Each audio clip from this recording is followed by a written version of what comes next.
Assalamualaikum warahmatullahi wabarakatuh. Waalaikumsalam warahmatullahi Oke. wabarakatuh. Selamat pagi Bu Nur. Selamat pagi, Binda. Gimana kabarnya Bu hari ini? Alhamdulillah sehat. Oke. Kita harus berusaha semaksimal mungkin ya untuk biar sehat dan bisa tetap ngayu bagio untuk pembelajaran di sekolah, menjalankan tugas kita, kewajiban kita, Binda. Oke. Tetap semangat ya, Binda ya. Untuk Tetap semangat Bu. Oke Bu. Untuk kali ini saya mendapatkan tugas dalam CGP. Salah satunya itu untuk wawancara kepala sekolah berkaitan tentang pengambilan keputusan yang berdasarkan tentang nilai-nilai kebajikan sebagai seorang pemimpin. Nah, Bu Nur kan sudah menjadi kepala sekolah, tentunya banyak sekali pengalaman yang sudah Bu Nur rasakan. Di sini saya ingin menanyakan beberapa hal, dan mungkin saya berharap dari pertanyaan itu saya mendapatkan banyak sekali ilmu maupun inspirasi yang mungkin bisa saya gunakan ke depannya, nggih Bu Nur. Langsung saja nggih Bu. Monggo nggih, kita akan berusaha untuk menjawab Bu. Nggih. Selama ini bagaimana Bu Nur dapat mengidentifikasi kasus-kasus yang merupakan dilema etika atau bujukan moral, Bu? Dilema etika dan bujukan moral. Kalau untuk mengidentifikasi berarti paling enggak kita pertama harus tahu dulu lah apa itu bujukan moral, apa itu dilema etika gitu kan. Yang namanya bujukan itu kan ya, di situ bujukan moral berarti bisa dikatakan situasi di mana seseorang itu bisa saja dibujuk untuk melakukan sesuatu yang bisa dikatakan melanggar suatu nilai atau moral, yang bisa dikatakan dengan menggunakan iming-iming tertentu gitu kan ya, sehingga situ muncullah ada pelanggaran nilai atau moral. Itu berarti bisa kita katakan sebagai bujukan moral. Kemudian kalau yang dilema etika itu kadang kita dihadapkan pada suatu situasi kasus atau apa yang mana kita tidak bisa membedakan apakah itu hal tersebut itu benar atau salah gitu kan. Itu merupakan dilema bagi kita juga gitu kan, benar atau salah gitu kan. Nah, kasus-kasus semacam itu yuk banyak sekali sebenarnya di sekolah yang kita hadapi, dari yang kasus kecil sampai kasus besar, dan mungkin secara tidak sadar kita tidak tahu apakah itu termasuk dalam bujukan moral, apa termasuk pada dilema etika gitu kan ya. Itu yang pertama kita harus tahu dulu apa itu definisinya dulu dan mengidentifikasi jenis-jenis yang termasuk bujukan moral itu bagaimana, ciri-cirinya yang termasuk dilema etika itu bagaimana, Pindah kayak gitu mungkin ya, Pindah ya. Berarti yang pertama harus identifikasi terlebih dahulu. Tahu. Lalu selama ini bagaimana cara Bu Nur menjalankan pengambilan keputusan, terutama ketika dihadapkan dengan kasus-kasus yang keduanya itu sama-sama benar atau termasuk dalam dilema etika? Ya, berarti dilema etika ya, yang kita tidak tahu itu salah atau benar. Kita ambil salah satu contoh aja kasus yang ada di sekolah yang mungkin Bu Indah juga temui, Bapak Ibu dulu temui. Salah satu kasus yang paling mudah contohnya saat ulangan menyontek. Menyontek sendiri itu mungkin itu termasuk dalam dilema etika, Bu Indah. Ya kan? Iya, benar. Ya kan? Ada, kalau kita identifikasi, misal kita tanya anak, mengapa kamu menyontek gitu kan? Mungkin dia kan akan jawab, satu, saya menyontek tujuannya satu adalah biar saya nilainya bagus. Jadi saya bisa lulus, bisa nilai di atas KKM katakanlah. Berarti saya untuk mapel ini saya lulus karena saya nyontek. Tapi untuk kasus yang lain misalnya, lah padahal dia tahu loh nyontek itu melanggar aturan. Dia tahu, tapi tujuan dia kan biar apa? Biar nilainya bagus, ya kan, biar nilainya bagus. Nah, kalau yang kedua, kalau dia tidak nyontek, apa yang terjadi? Yang terjadi adalah dia nilainya tidak bagus karena dia tidak siap menghadapi ulangan, gitu kan? Iya, benar. Nah, itu salah satu salah satu contoh dilema etika yang mungkin kita sering terjadi. Jadi pertama kita tanya ke anak, identifikasinya, kita identifikasi dulu, cari inti masalahnya, mengapa kamu nyontek gitu kan ya. Nah, kan harus tahu apa kamu nyontek. Nah, tadi jawabannya kan kita sudah identifikasi. Kemudian yang menyontek siapa saja, gitu kan, yang nyontek siapa saja. Faktanya kita akan tahu mengapa siapa itu yang menyontek, terus nyontek untuk apa gitu kan. Kita juga tahu faktanya sehingga kita bisa menguji gitu kan ya, Iya. mengapa hal itu dia lakukan gitu kan. Oh iya, Nah, benar. harapannya ketika diuji itu tidak sampai hanya kita di ruang, bisa kita selesaikan saja di, Iya. kalau misalkan itu pada guru mapel ya diselesaikan di guru mapel, tapi kalau harapannya tidak sampai keluar gitu kan, paling Iya. sampai di kasus dalam BK saja sudah cukup, sehingga keputusan itu nanti bisa kita ambil, kita selesaikan bersama gitu Iya. kan, antara si pelaku dan juga di sini kita sebagai seorang guru bagaimana kedepannya untuk biar tindakan yang kayak mencontek itu tidak dilakukan kembali oleh anak tersebut. Nah, Oke, kan, kayak sangat gitu. luar biasa, benar. Nah, lalu berikutnya ketika menemukan kasus-kasus semacam itu, kira-kira langkah-langkah atau prosedur yang pernah Bu Nur lakukan itu seperti apa sih, Bu? Ya, misalkan langkahnya ya, berarti ya Iya, nyontek. iya, Berarti tadi menyontek. Kita tadi kita cari permasalahannya, mengapa dia nyontek gitu dulu. iya, Kita cari dulu, identifikasi. identifikasi. Cari dulu permasalahannya, mengapa kamu mau nyontek gitu kan. Itu kan berarti kita identifikasi. Otomatis kita harus tahu juga siapa orangnya tadi kan. Yang Iya, nyontek itu juga harus kita tahu. Terus dia dapat laporan dari siapa, kita dapat laporan dari siapa, anak tersebut iya, nyontek gitu kan, nah, kita temukan gitu kan, iya, bener atau tidak kamu nyontek, kata Bu Indah, kamu nyontek pas pelajaran ini gitu kan, kita temukan gitu kan.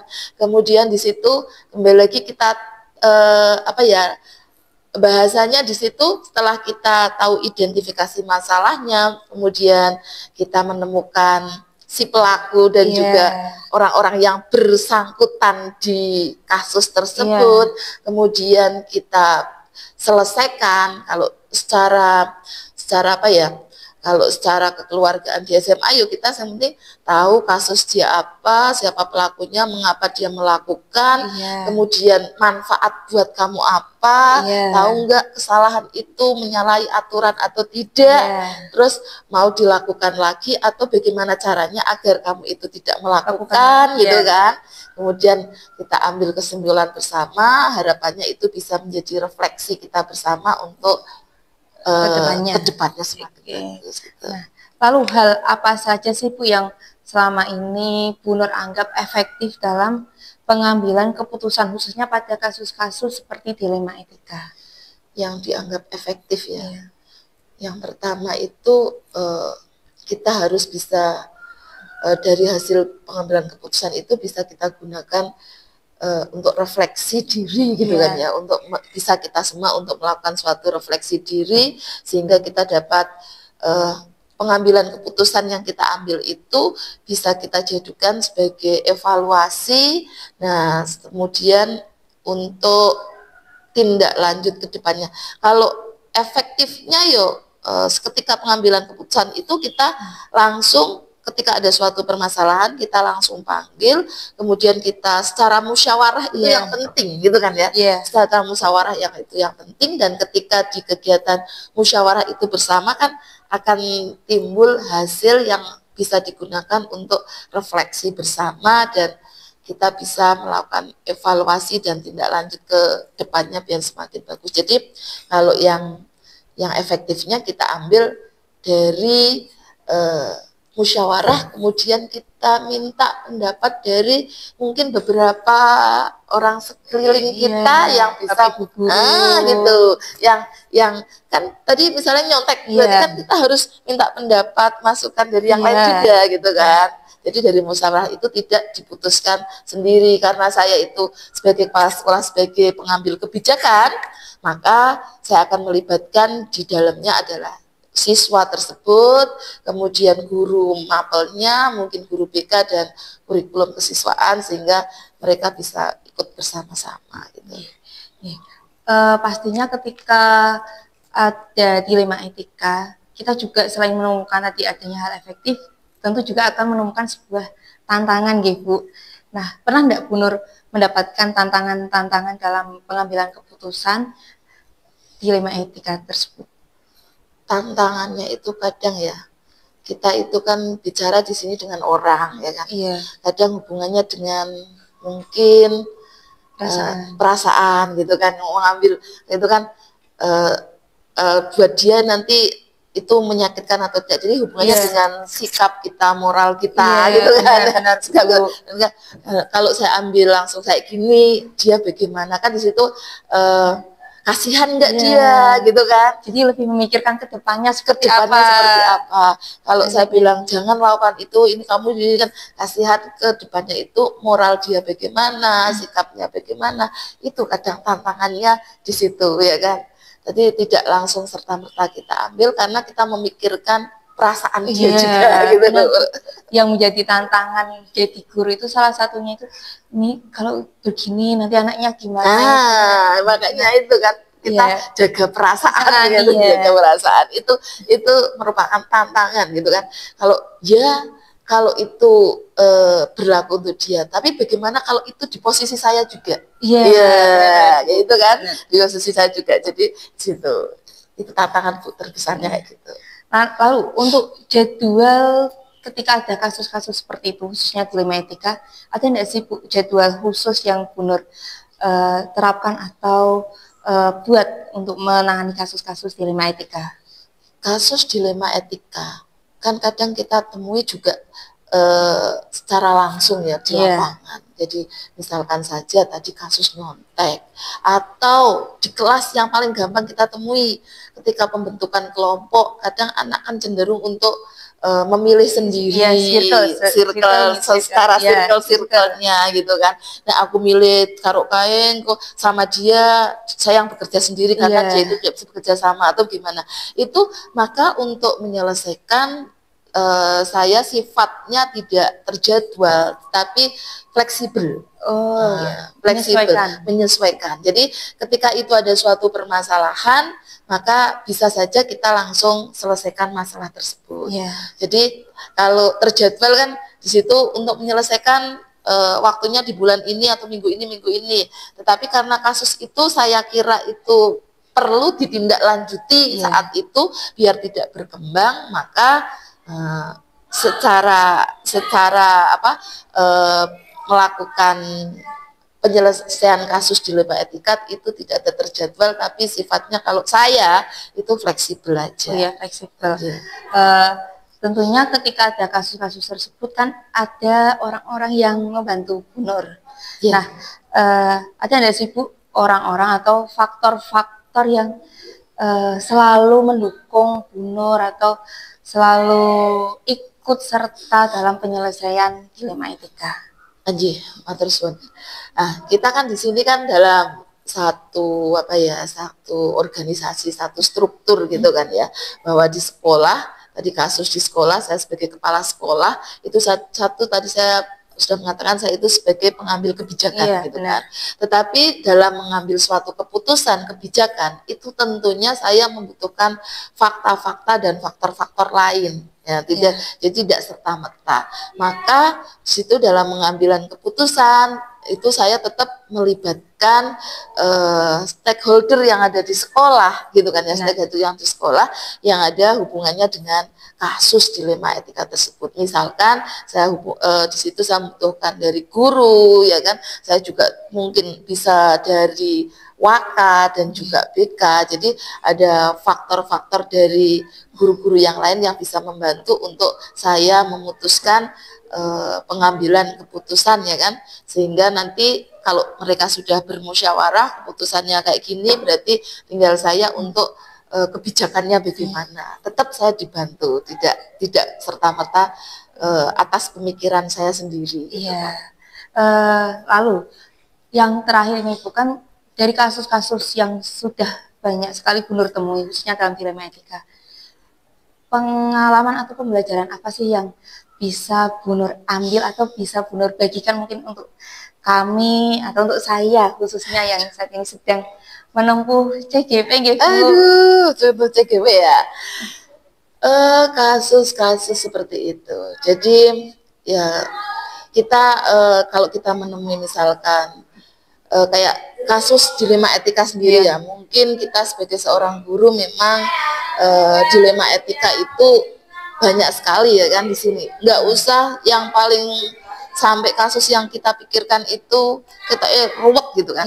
Tapi setiap hari kita kadang juga bisa dikatakan kita ketemu dengan dilema etika, dari anak yang datang terlambat, kemudian sampai nanti di dalam kelas pembelajaran, sampai nanti tadi saya ada pembentukan kelompok dan yang lain. Kasus-kasus yang kita anggap kecil itu ternyata adalah kasus-kasus yang memang kita untuk memutuskannya itu kadang sulit, berbenturan dengan aturan yang sudah kita buat. Nah, jadi dari situ yang dapat kita ambil kesimpulan, yuk kita bersama-sama harus bisa introspeksi diri, ya kan, introspeksi diri untuk bisa membedakan mana-mana hal yang itu baik, ya kan, benar, dan mana-mana itu yang salah. Dan kita bisanya bersama-sama gitu kan, bersama-sama untuk untuk memperbaiki tadi kalau saya bilang refleksi, untuk bisa bersama-sama memperbaiki diri kita, dan kedepannya itu kita bisa yang namanya kita bisa membedakan mana yang benar dan mana yang salah gitu kan. Tapi meskipun itu saya sendiri sampai saat ini sulit gitu kan, sulit, tapi saya berusaha untuk bisa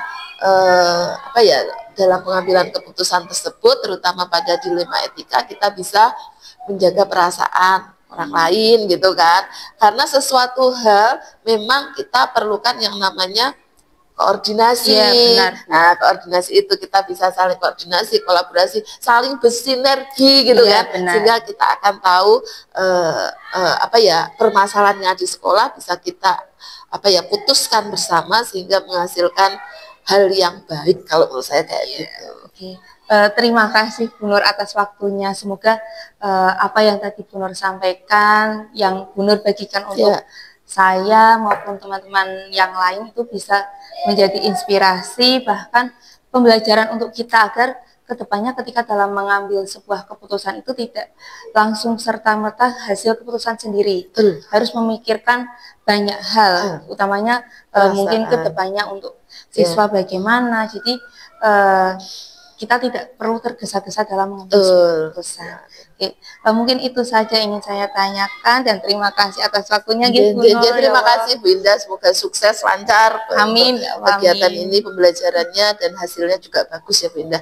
Nanti seterusnya kita bisa bagikan ke teman praktik baik. Jadi kita untuk dilema etika dan juga bujukan moral, nggak usah yang sulit-sulit, yang kita temui saja gitu kan, yang kita temui saja, biar kita kedepannya semakin berkualitas dan juga kita semakin dalam mengambil keputusan itu semakin baik. Gitu.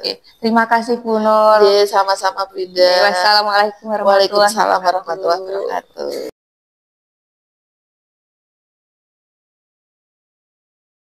Assalamualaikum warahmatullahi wabarakatuh. Waalaikumsalam warahmatullahi wabarakatuh. Bagaimana kabarnya Pak? Alhamdulillah sehat Bu. Jenengan pripun? Alhamdulillah sehat Pak. Untuk kali ini saya ada tugas Pak dari kegiatan calon guru penggerak, di mana saya harus wawancara dengan kepala sekolah. Kebetulan karena saya juga mengajar di sini di SMK Islam Wonopringgo, saya juga ingin menanyakan mungkin beberapa hal kepada Pak Syarif. Saya ingin mungkin dari apa nanti yang saya tanyakan, saya bisa belajar dari Pak Syarif.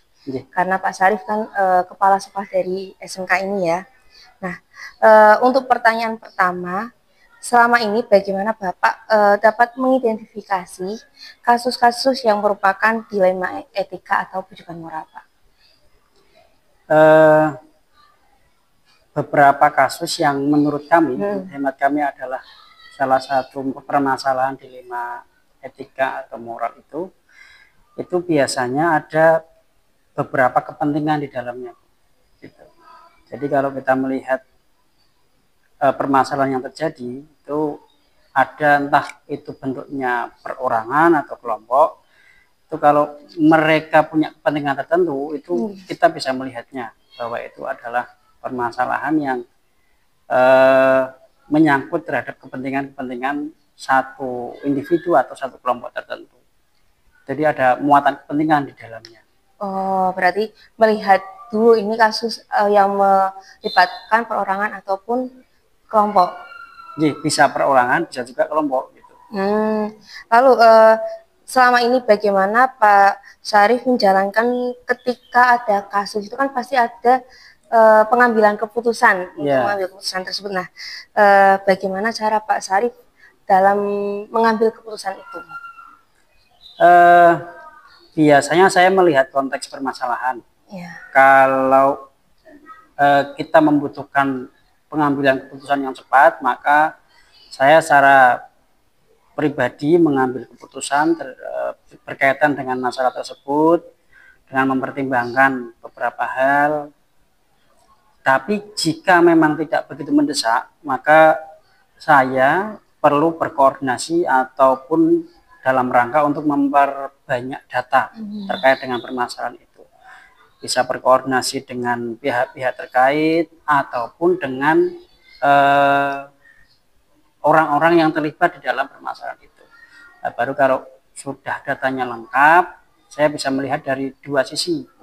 Dari sisi yang kelompok satu maupun kelompok yang lain. Sehingga harapannya ada jalan tengah dari solusi itu keduanya.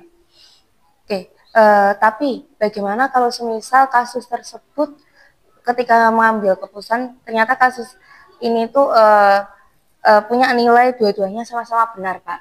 Kadang kan kita sebagai seorang guru pun ketika mau menangani kasus siswa ada sedikit dilema dalam diri kita kan. Ini siswa tersebut padahal benar, ini juga benar. Itu ketika kita ada di tengah-tengah bagaimana cara pengambilan keputusannya? Ya, maka tadi ya pentingnya kita memiliki data dari kelompok-kelompok yang berkepentingan di dalam permasalahan itu. Dan nanti dari data itu kita bisa menimbang mana yang dampak positifnya lebih besar, maka itulah yang akan kita ambil keputusan. Tapi dengan jalan kita menyampaikan kepada pihak yang lain terkait dengan apa yang akan kita ambil itu.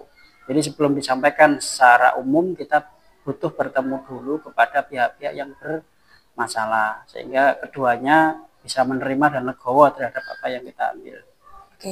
Lalu untuk langkah-langkah atau prosedurnya sendiri itu yang biasa Pak Syarif lakukan dalam penanganan kasus itu seperti apa, Pak? Ya seperti yang tadi saya sampaikan, kalau memang itu membutuhkan keputusan yang cepat karena sifatnya urgent, maka saya secara pribadi dengan melihat permasalahan yang ada, saya ambil keputusan dengan tanpa pertimbangan atau data dari beberapa pihak. Tapi kalau memang itu tidak terlalu urgent permasalahannya, bisa ada waktu yang jeda waktu untuk mengambil keputusan, maka saya akan mencari informasi dari beberapa pihak terkait. Setelah itu baru kita olah datanya, kita juga meminta masukan dari entah itu wakil kepala ataupun kepala jurusan atau pihak-pihak lain terhadap permasalahan ini, sehingga nanti keputusannya lebih bulat dan bisa diterima oleh semua pihak. Lalu untuk hal-hal apa saja yang selama ini menurut Pak Syarif anggap efektif dalam pengambilan keputusan, di mana keputusan tersebut termasuk dalam dilema etika, Pak? Menurut kami yang efektif adalah satu, dalam pengambilan keputusan itu bukan atas dasar emosi sesaat. Jadi data itu sangat penting. Setelah selesai pengambilan keputusan berkaitan dengan permasalahan itu, maka selanjutnya adalah mengawal keputusan itu. Jadi keputusan yang kita ambil itu harus kita kawal.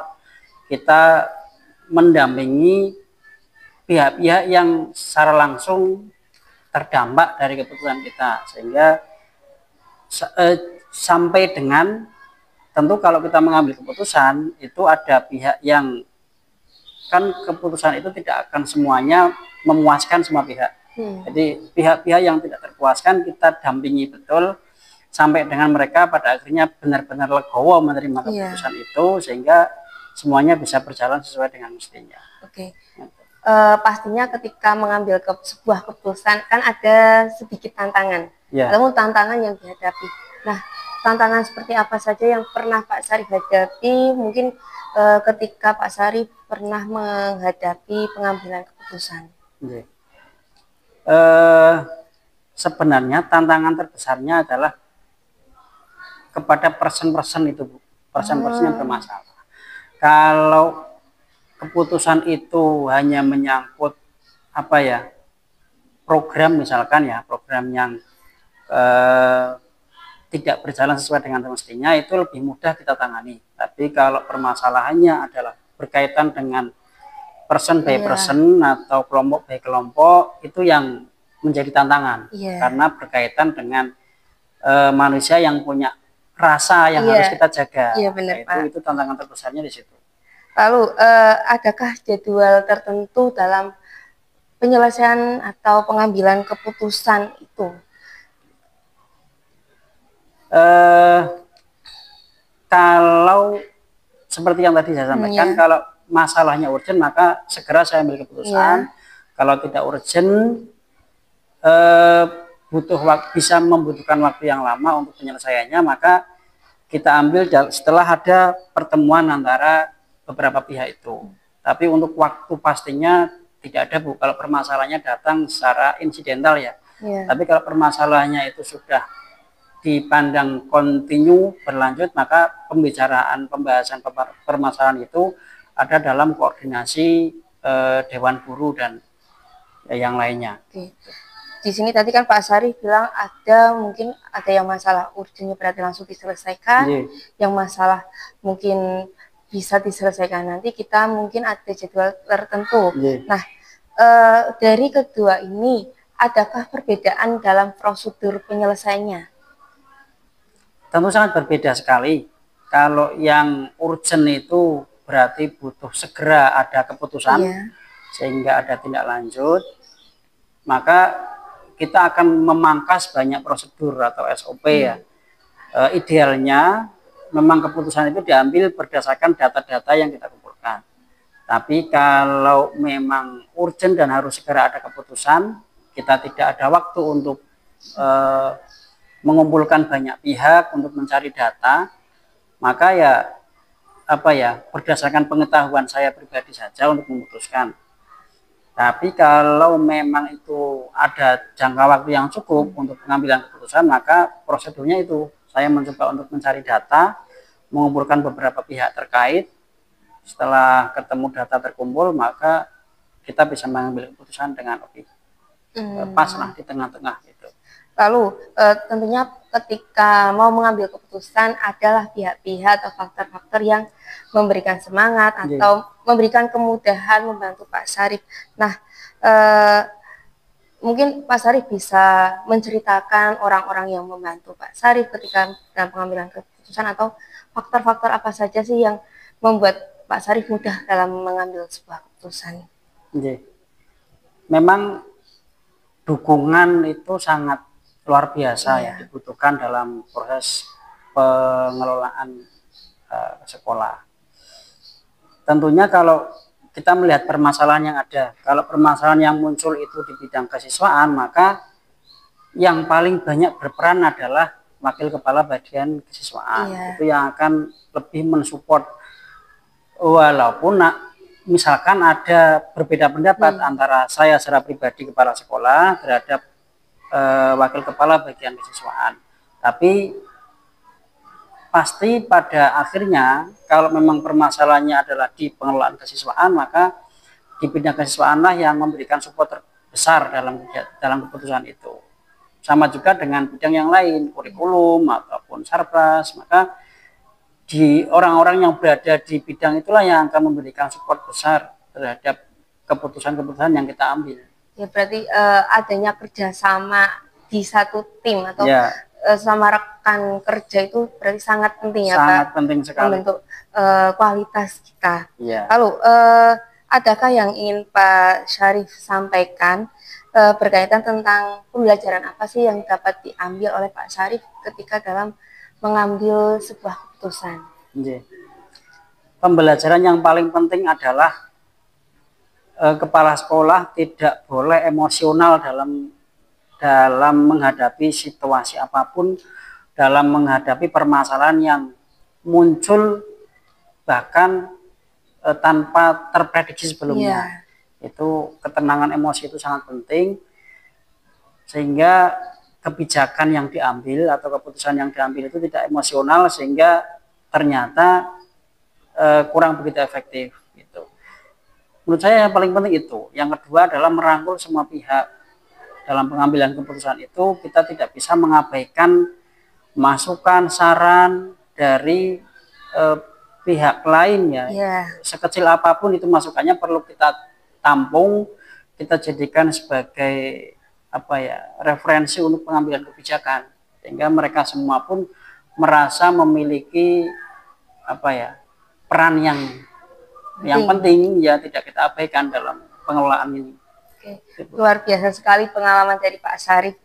Sebelumnya saya juga mendapat banyak sekali pembelajaran ketika berbicara dengan Pak Syarif. Ternyata dalam mengambil sebuah keputusan itu kita tidak bisa secara langsung, tapi harus mempertimbangkan banyak hal, dan adanya dukungan dari pihak-pihak yang kita anggap rekan kerja itu sangat penting dalam sebuah pengambilan keputusan. Terima kasih atas waktunya Pak Syarif. Hanya itu yang bisa kami sampaikan. Terima kasih sekali karena sudah memberikan banyak sekali inspirasi untuk saya dan mungkin nanti juga untuk rekan-rekan CGP maupun calon CGP berikutnya. Terima kasih Pak sebelumnya. Wassalamualaikum. Wassalamualaikum warahmatullahi wabarakatuh. Waalaikumsalam warahmatullahi wabarakatuh.